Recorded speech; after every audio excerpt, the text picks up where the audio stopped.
ನಮಸ್ತೆ ಎಜಿ ನ್ಯೂಸ್ಗೆ ಸ್ವಾಗತ.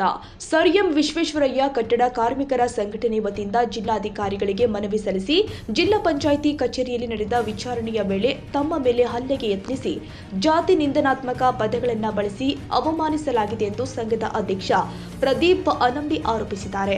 ಜುಲೈ 18ರಂದು ಬೆಳಿಗ್ಗೆ 11 ಗಂಟೆಗೆ ವಿಚಾರಣೆಗೆ ಹಾಜರಾಗುವಂತೆ ಉಪ ಕಾರ್ಯದರ್ಶಿ ವಿಜಯ್ ಕುಮಾರ್ ಮಡ್ಡಿ ಅವರು ನೋಟಿಸ್ ಕೊಟ್ಟಿದ್ರು. ಅದರಂತೆ ತಾವು ವಿಚಾರಣೆಗೆ ಹಾಜರಾದ ಸಂದರ್ಭದಲ್ಲಿ ಜಿಲ್ಲಾ ಪಂಚಾಯಿತಿ ಕಚೇರಿಯ ಕೆಲವು ಸಿಬ್ಬಂದಿ ಸೇರಿ ಸುಮಾರು 7ರಿಂದ 8 ಮಂದಿ ಸ್ಥಳದಲ್ಲಿ ಇದ್ರು. ಆ ವೇಳೆ ತಮ್ಮ ಮೇಲೆ ಹಲ್ಲೆಗೆ ಯತ್ನಿಸಲಾಗಿದೆ ಎಂದು ಪ್ರದೀಪ್ ಅನಂಬಿ ಮನವಿಯಲ್ಲಿ ತಿಳಿಸಿದ್ದಾರೆ. ತಾವು ಮೇಲಧಿಕಾರಿಗಳಿಗೆ ದೂರು ನೀಡುವುದನ್ನು ಪ್ರಶ್ನಿಸಿ ತಮ್ಮ ವಿರುದ್ಧ ಪೊಲೀಸ್ ಪ್ರಕರಣ ದಾಖಲಿಸುವುದಾಗಿ ಅಧಿಕಾರಿಗಳು ಬೆದರಿಕೆ ಹಾಕಿದ್ದಾರೆ ಎಂದು ಅವರು ಆರೋಪಿಸಿದ್ದಾರೆ. ಅಲ್ಲದೆ ತಾವು ದಲಿತ ಸಮುದಾಯಕ್ಕೆ ಸೇರಿದವರಾಗಿರುವ ಕಾರಣ ಜಾತಿ ನಿಂದನಾತ್ಮಕ ಪದಗಳನ್ನು ಬಳಸಿ ಅವಮಾನಿಸಲಾಗಿದೆ ಅಂತ ದೂರಿದ್ದಾರೆ. ಜುಲೈ 18ರಂದು ಬೆಳಿಗ್ಗೆ 11ರಿಂದ ಮಧ್ಯಾಹ್ನ 2 ತನಕ ಜಿಲ್ಲಾ ಪಂಚಾಯಿತಿ ಕಚೇರಿಯಲ್ಲಿ ಅಳವಡಿಸಿರುವಂತಹ ಸಿಸಿ ಕ್ಯಾಮೆರಾಗಳ ದೃಶ್ಯಾವಳಿಗಳನ್ನು ಪರಿಶೀಲಿಸಿ ಘಟನೆಗೆ ಸಂಬಂಧಿಸಿದಂತೆ ಸೂಕ್ತ ತನಿಖೆ ಮಾಡಬೇಕು ಅಂತ ಜಿಲ್ಲಾಧಿಕಾರಿಗಳಿಗೆ ಮನವಿ ಕೂಡ ಮಾಡಿದ್ದಾರೆ. ಇದೇ ವಿಚಾರವಾಗಿ ಮುಖ್ಯಮಂತ್ರಿ ಕಚೇರಿ, ಸರ್ಕಾರದ ಮುಖ್ಯ ಕಾರ್ಯದರ್ಶಿಗಳ ಕಚೇರಿ ಹಾಗೂ ಕಲಬುರಗಿ ಪ್ರಾದೇಶಿಕ ಆಯುಕ್ತರಿಗೂ ಕೂಡ ದೂರು ಸಲ್ಲಿಸಿರುವುದಾಗಿ ತಿಳಿಸಿದ್ದಾರೆ. ಇದೇ ವೇಳೆ 2 ವರ್ಷಗಳ ಹಿಂದೆ ಕೊಟ್ಟಿದ್ದ ದೂರಿನ ವಿಚಾರದಲ್ಲಿ ಇದೀಗ ತಮ್ಮ ವಿರುದ್ಧ ವಸೂಲಾತಿ ಹಾಗೂ ದಂಡ ಪಾವತಿಸುವಂತೆ ನೋಟಿಸ್ ಕೊಟ್ಟಿರುವುದು ಯಾಕೆ ಅಂತ ಪ್ರಶ್ನಿಸಿರುವ ಸಂಘದ ಪದಾಧಿಕಾರಿಗಳು ಸಾರ್ವಜನಿಕ ಕುಂದುಕೊರತೆಗಳ ಕುರಿತು ನಿಗದಿತ ಅವಧಿಯಲ್ಲಿ ಕ್ರಮ ಕೈಗೊಳ್ಳಬೇಕೆಂಬ ಸರ್ಕಾರದ ಸೂಚನೆಗಳನ್ನು ಅಧಿಕಾರಿಗಳು ಪಾಲಿಸಿಲ್ಲ ಅಂತ ಆರೋಪಿಸಿದ್ದಾರೆ. ಈ ಪ್ರಕರಣವನ್ನು ಗಂಭೀರವಾಗಿ ಪರಿಗಣಿಸಿ ಸಿಸಿ ಕ್ಯಾಮೆರಾ ದೃಶ್ಯಾವಳಿಗಳನ್ನು ಪರಿಶೀಲಿಸಿ ಆರೋಪಗಳ ಕುರಿತು ನಿಷ್ಪಕ್ಷಪಾತ ತನಿಖೆ ನಡೆಸಬೇಕು ಹಾಗೂ ತಮ್ಮ ವಿರುದ್ಧದ ವಸೂಲಾತಿ ನೋಟಿಸ್ಗಳನ್ನು ಮರು ಪರಿಶೀಲಿಸಬೇಕು ಅಂತ ಮನವಿಯಲ್ಲಿ ಆಗ್ರಹಿಸಲಾಗಿದೆ. ಇವತ್ತಿನ ದಿನ ಇಲ್ಲೇನು ಯಾದಗಿರಿ ಜಿಲ್ಲಾ ಪಂಚಾಯತಿಯ CSR ಅವರು ನಾವು ಯಾವುದೇ ಒಂದು ಲೆಟರ್ ಕೊಟ್ಟರಾಯ್ತು CSRಗೆ, ಅಂದ್ರೆ ಕಾಮಗಾರಿಗಳ ಬಗ್ಗೆ ಆಯಿತು ಅಥವಾ ಕೆಲವು ಕೆಲಸಗಳ ಬಗ್ಗೆ ಅಥವಾ ಭ್ರಷ್ಟಾಚಾರದ ಬಗ್ಗೆ ಪ್ರಶ್ನೆ ಮಾಡಿದರೆ ನಾವು ಅವ್ರಿಗೆ ಪ್ರಶ್ನೆ ಮಾಡಿದರೆ ಸಾಕು, ಅವರು ಖರ್ಚು ವೆಚ್ಚ ಅದಂತೇಳಿ ನೋಟಿಸ್ ಹಾಕ್ತಾರೆ, ನಾವು ಕಪ್ಪು ಪಟ್ಟಿಗೆ ಹಾಕ್ತೀವಿ ಅಂತೇಳಿ ಒಂದು ಭಯದ ವಾತಾವರಣ ಸೃಷ್ಟಿ ಮಾಡ್ತಾ ಇದ್ದಾರೆ.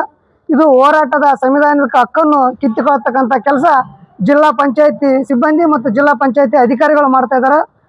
ಅದಕ್ಕಾಗಿ ತಾವುಗಳು ಇಂಥ ಏನು ಒಂದು ನೋಟಿಸ್ಗೆ ಅದಕ್ಕೆ ಎದುರದ ಸಂಭವವಿಲ್ಲ.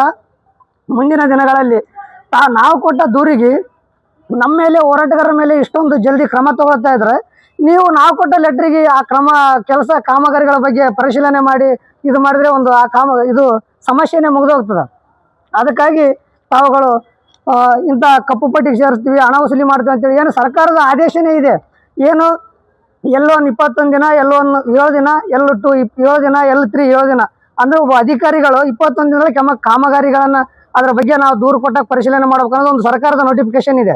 2021ರಲ್ಲಿ ನೋಟಿಫಿಕೇಶನ್ ಆಗಿರ್ತಕ್ಕಂಥದನ್ನ 2024ರಲ್ಲಿ ಕೆಲಸ ಮಾಡಿರ್ತಕ್ಕಂಥ ಒಂದು ಪ್ರತಿಭಟನೆಯನ್ನು ಆ ಪ್ರತಿಭಟನೆ ಏನು ಮಾಡಿರ್ತಕ್ಕಂಥ ದಾಖಲೆಗಳನ್ನು ತಗೊಂಡು ಇವತ್ತು 2026 2 ವರ್ಷಗಳ ನಂತರ ಒಂದು ನೋಟಿಸ್ ಕೊಟ್ಟು ಕಪ್ಪು ಪಟ್ಟಿಗೆ ಸೇರಿಸ್ತೀವಿ ಅಂತಕ್ಕಂಥ ಭಯದ ವಾತಾವರಣ ಸೃಷ್ಟಿ ಮಾಡ್ತಾ ಇದ್ದಾರೆ.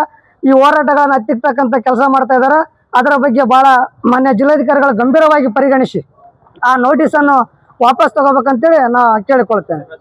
ಇಂದಿನ ಪ್ರತಿಭಟನೆ ಜಿಲ್ಲಾಧಿಕಾರಿಗಳ ಕಚೇರಿ ಮುಂದೆ ಅಸಂವಿಧಾನಿಕ ಆದೇಶಗಳನ್ನು ಹೊರಡಿಸಿದಂಥ ಜಿಲ್ಲಾ ಪಂಚಾಯತ್ CO ಅವರ ವಿರುದ್ಧ ನಾವು ಜಿಲ್ಲಾಧಿಕಾರಿಗಳೇ ಮನವಿ ಸಲ್ಲಿಸಿದ್ದೀವಿ. ವಿಷಯ ಏನಪ್ಪ ಅಂದರೆ, ಈ ಜಿಲ್ಲಾ ಪಂಚಾಯತ್ CO ಸಾಮಾಜಿಕ ಕಾರ್ಯಕರ್ತರು ಯಾವುದೇ ಕಾಮಗಾರಿ ಅಥವಾ ಕಾರ್ಯಕ್ರಮದ ಕುರಿತು ಭ್ರಷ್ಟಾಚಾರ ಆಗಿದೆ ಅಥವಾ ಕರ್ತವ್ಯ ಲೋಪ ಆಗಿದೆ ಅಂತೇಳಿ ದೂರು ಕೊಟ್ಟರೆ ದೂರುದಾರರಿಗೆ ವಸೂಲಾತಿ ನೋಟಿಸ್ ನೀಡಿ ಎದುರಿಸುವಂಥ ಕೆಲಸ ಈ ಜಿಲ್ಲಾ ಪಂಚಾಯತಿ ಸಿಬ್ಬಂದಿ ಮತ್ತು ಜಿಲ್ಲಾ ಪಂಚಾಯತ್ CO ಅವರಿಂದ ನಡೀತಾ ಇದೆ.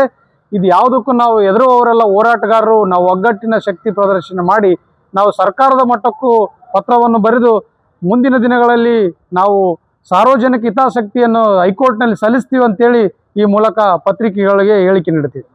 ಮನವಿ ಸಲ್ಲಿಸುವ ಸಂದರ್ಭದಲ್ಲಿ ಸೊಪ್ಪಣ್ಣ ಹಳಿಸಗರ್, ನಾಗರಾಜ್ ಖಾನಾಪುರ್, ರೇಣುಕಾ ತಳ್ವಾರ್, ಜಯ ಜಗದೇವಿ, ಮಲ್ಲಿಕಾರ್ಜುನ ದೊರ್ನಹಳ್ಳಿ, ಭೀಮು ನಾಯಕ್, ವೆಂಕಟೇಶ್ ನಾಯಕ್ ಸೇರಿ ಹಲವರು ಉಪಸ್ಥಿತರಿದ್ದರು.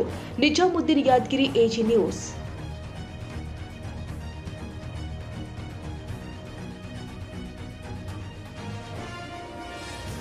ಕನ್ನಡಿಗರ ಮೆಚ್ಚಿನ ನಿಮ್ಮ ಎಜೆ 24/7 ನ್ಯೂಸ್ ಕನ್ನಡ ವಾಹಿನಿ ಇದೀಗ ಟಿವಿಯಲ್ಲಿ ಲಭ್ಯ. ವೇಳೆ ನೋಟಿಸ್ ಕೊಟ್ಟಿದ್ರೆ ವಾಪಸ್ ತಗೋತೀವಿ. ಇವತ್ತು ವಕ್ಫ್ ಪ್ರಾಪರ್ಟಿ ಅಂತೇಳಿ ಬರ್ತದೆ ಅಂತ ಹೇಳಿದ್ರೆ ರೈತರು ಬೀದಿಗೆ ಬಂದು ಏನ್ ಮಾಡ್ಬೇಕಾಗತ್ತೆ? ಯಾರು ವೋಟ್ ಹಾಕಲಿಲ್ಲ ಅಂದ್ರೆ ಗ್ಯಾರಂಟಿನೆಲ್ಲ ಸ್ಟಾಪ್ ಮಾಡ್ಬಿಡ್ತೀವಿ. ಮತ್ತೊಂದು ಹೆಸರೇ ಕರ್ನಾಟಕ ಮತ್ತು ದೇಶ ವಿದೇಶ 360 ಡಿಗ್ರಿ ಸುದ್ದಿ ಹಾಗೂ ಉತ್ತರ ಕರ್ನಾಟಕ ಬೆಳಗಾವಿ, ಬಾಗಲಕೋಟೆ, ಧಾರವಾಡ, ಹಾವೇರಿ, ಗದಗ, ಬಿಜಾಪುರ ಜಿಲ್ಲೆಯ ಕ್ಷಣ ಕ್ಷಣದ ವಿವರವನ್ನ ಪಡೆಯುವುದಕ್ಕೆ AJ 24/7 ನ್ಯೂಸ್ ಕನ್ನಡ ವಾಹಿನಿಯನ್ನ ಲೈಕ್ ಮಾಡಿ, ವಿಡಿಯೋಗಳನ್ನ ಶೇರ್ ಮಾಡಿ, ಕಮೆಂಟ್ ಮಾಡುವ ಮೂಲಕ ನಮ್ಮ ವಾಹಿನಿಗೆ ಸಹಕಾರ ನೀಡಿ ಮತ್ತು ಚಾನೆಲ್ ಅನ್ನ ಸಬ್ಸ್ಕ್ರೈಬ್ ಮಾಡಿ. ಧನ್ಯವಾದಗಳು.